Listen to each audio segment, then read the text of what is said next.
tous, c'est Hugo Mouton.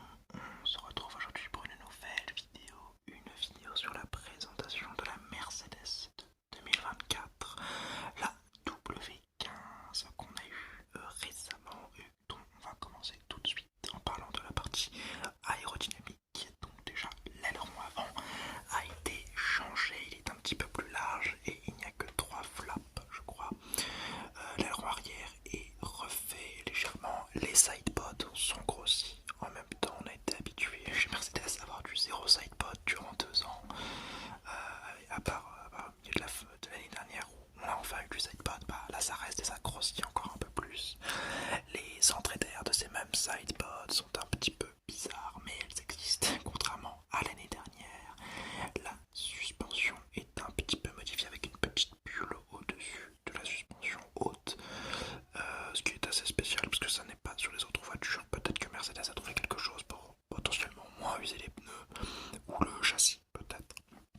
Tandis que le train arrière a été totalement refait, le châssis a été refait, la boîte de vitesse a été refaite, et que le train arrière donc sera, on l'espère pour Mercedes, parce que c'était leur gros problème durant 2 ans, on espère que ce train arrière ne glissera pas ou glissera moins en tout cas.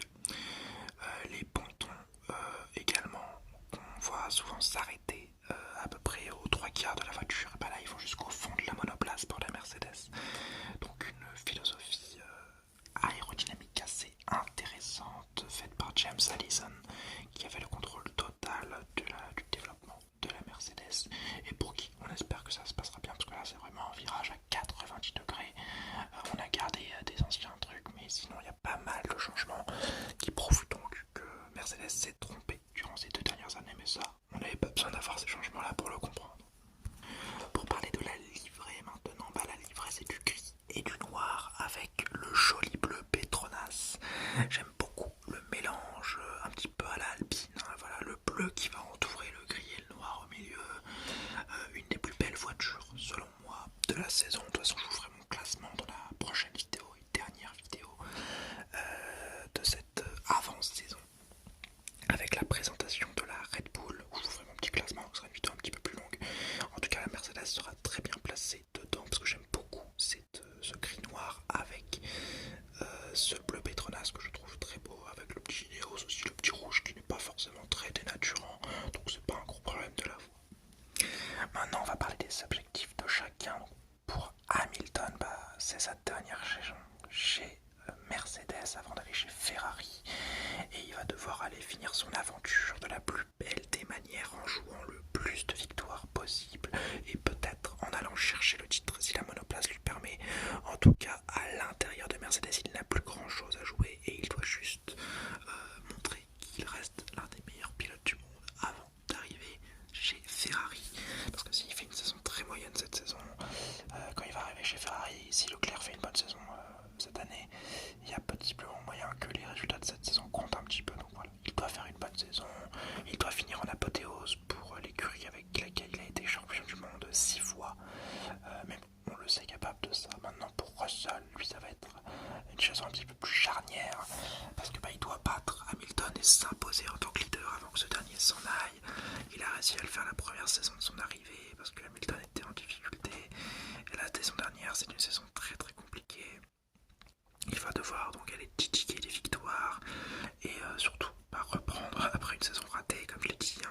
Pour lui vraiment, il doit être beaucoup plus régulier, faire moins d'erreurs et surtout plus de performances qu'il n'a pas eu l'an dernier, ou alors trop.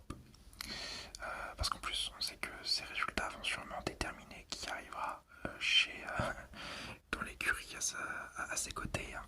C'est parce que s'il sera totalement, il y a peut-être moyen que Mercedes aille chercher un pilote confirmé, un Alonso, un Sainz, ou peut-être une surprise, un pilote qui serait peut-être en fin de contrat, mais un petit leader quand même. Bon, après je me dis que des leaders sur la grille, il n'y en a pas beaucoup, donc ça ne doit pas être trop compliqué. Mais voilà, s'il fait une saison de leader, peut-être que Mercedes aussi acceptera plus facilement le pilote qui pourrait suggérer du genre Albon, ou Kimi Antonelli s'il fait une bonne saison de Formule 2. Ça ne devrait pas trop poser de problème parce qu'ils sauront qu'ils ont un Russell performant et un pilote à faire améliorer. Si par contre Russell fait une mauvaise saison encore une fois, là ça va sûrement aller chercher du gros calibre, ce qui n'est pas dans l'intérêt de George Russell.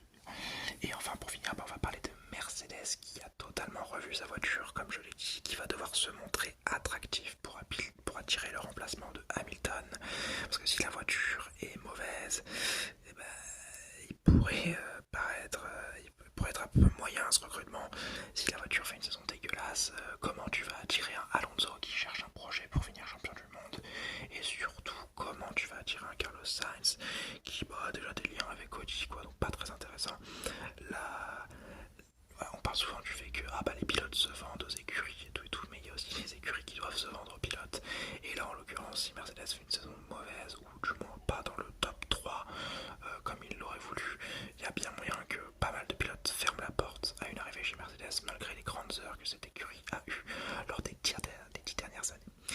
Et même d'ailleurs, si cette saison est ratée, ce sera un terrible désaveu sur le projet Mercedes. Déjà qu'Hamilton quitte le navire, ça veut dire qu'il n'y croit plus vraiment. Là, ça a été réorganisé en interne avec la nouvelle signature de Toto Wolff et le déplacement de James Allison, donc dans le département aérodynamique qu'il avait quitté depuis 2-3 ans, je crois. Si, encore une fois, ça ne marche pas, ça va être du sacré plomb dans l'aile et le projet Mercedes sera une nouvelle fois remis en question et sa légitimité auprès des grands pilotes sera remis en question. Ça, c'est une évidence. Donc pour éviter ça, le top 2 il est obligatoire, sinon c'est une mauvaise saison. Il vous faut un Russell exceptionnel qui bat Hamilton, et il faut un Hamilton des grands jours pour possiblement aller chercher donc ce top 2 ou pourquoi pas le top 1 si les promesses de la W15 qu'on nous a faites lors des sorties de simulateurs sont réalistes et même réelles. Et si par exemple Red Bull se foirait un peu, il y aurait peut-être de la place pour aller titiller le championnat du monde. Mais voilà, le top 2 ou rien pour Mercedes, c'est un petit peu ce qu'on pourra retenir de cette vidéo. Après, avec une très très belle livrée aussi, je trouve la livrée Mercedes très jolie cette année. Et bien voilà, c'est déjà la fin de cette vidéo. J'espère qu'elle vous aura plu. On se retrouve très vite demain pour la vidéo sur la Red Bull qui est sortie hier, je crois. J'espère vous avoir détendu. Si c'est le cas, n'hésitez pas à liker, à commenter votre avis sur cette nouvelle monoplace de Mercedes, la W15, et à vous abonner